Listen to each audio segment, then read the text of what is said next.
Bitcoin, Ethereum ou altcoin. Par quoi commencer quand on débute? Quand on commence à s'intéresser à la crypto, on se retrouve très vite face à une question qui paraît simple, mais qui bloque énormément de débutants. Par quoi commencer?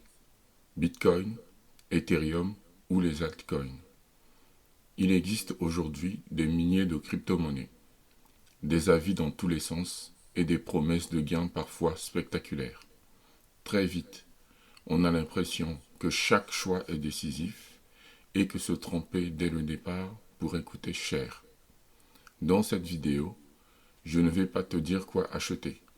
Je vais t'expliquer comment réfléchir intelligemment quand on débute, en fonction de ton niveau, pour éviter les erreurs classiques et construire une base saine dès le début.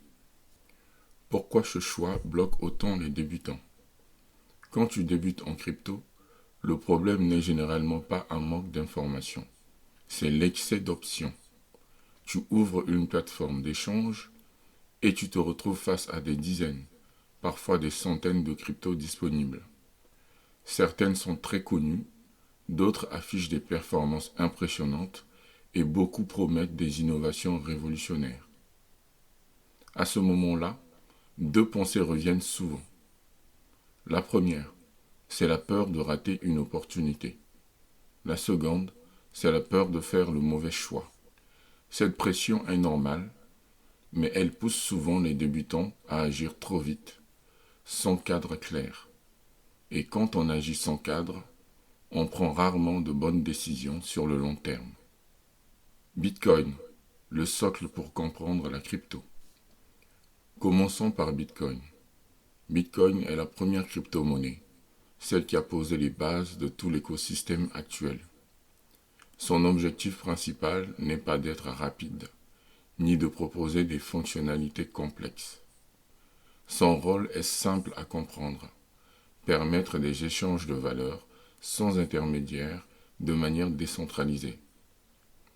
Beaucoup de débutants commencent par Bitcoin parce qu'il est ancien, connu et qu'il a traversé plusieurs cycles de marché. Bitcoin ne promet pas des gains rapides, mais il offre quelque chose de très précieux quand on débute, de la lisibilité.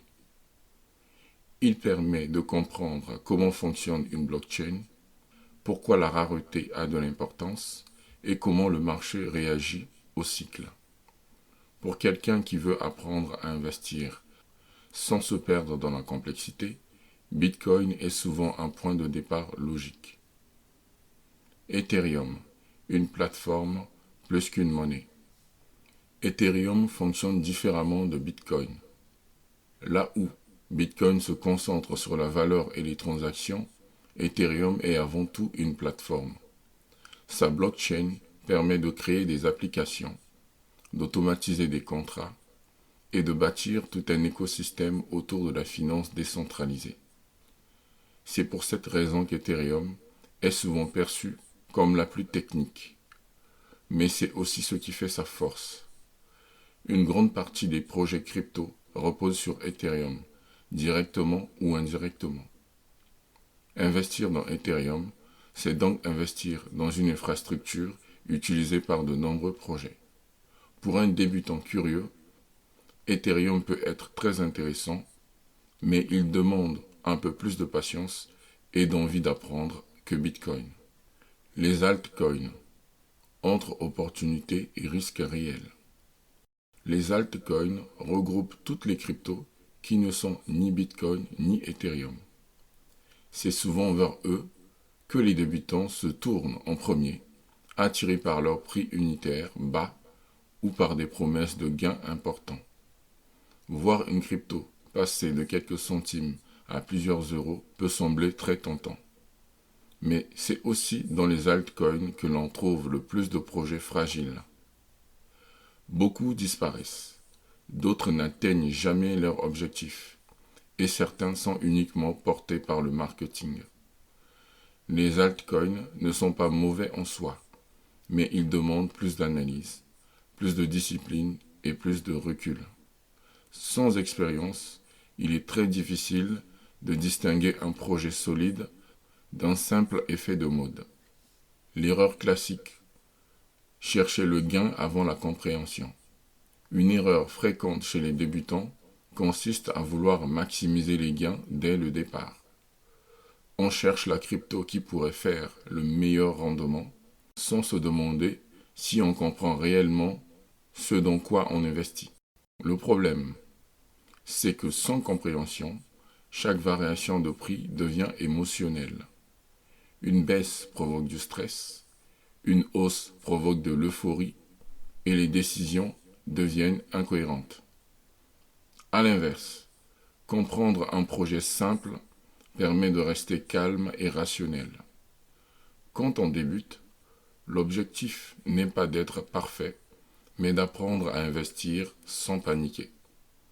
C'est cette approche qui permet de progresser sur le long terme. Comment réfléchir intelligemment quand on débute? La vraie question n'est pas de savoir quelle crypto est la meilleure. La vraie question, c'est de savoir ce qui est adapté à ton niveau aujourd'hui. Un débutant n'a pas besoin de tout comprendre immédiatement. Il a besoin de clarté, de cohérence et d'une méthode simple. Beaucoup d'investisseurs qui réussissent ont commencé avec des projets solides, des montants raisonnables et une approche progressive. Il vaut mieux maîtriser un investissement simple que multiplier les positions sans comprendre ce que l'on fait. Cette logique permet de construire de l'expérience sans pression inutile. Un ordre logique pour commencer sans stress. Pour bien débuter, un ordre simple fonctionne très bien. D'abord, comprendre Bitcoin et son rôle fondamental. Ensuite, explorer Ethereum pour comprendre l'écosystème plus large. Et seulement après, s'intéresser aux altcoins avec plus de recul et de méthode. Cet ordre n'est pas une règle absolue, mais il permet d'éviter beaucoup d'erreurs. Il respecte une progression naturelle, du plus simple vers le plus complexe. Débuter lentement n'est pas un handicap, c'est un avantage. Bitcoin, Ethereum et les altcoins ne s'opposent pas réellement.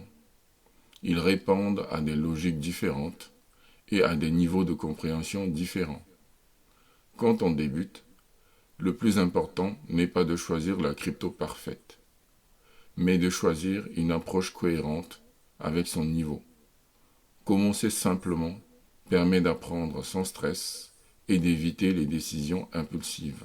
Si tu veux une méthode claire pour faire tes premiers pas, j'ai préparé un guide gratuit qui t'explique comment investir tes premiers 100 € en crypto, pas à pas, sans jargon et sans pression.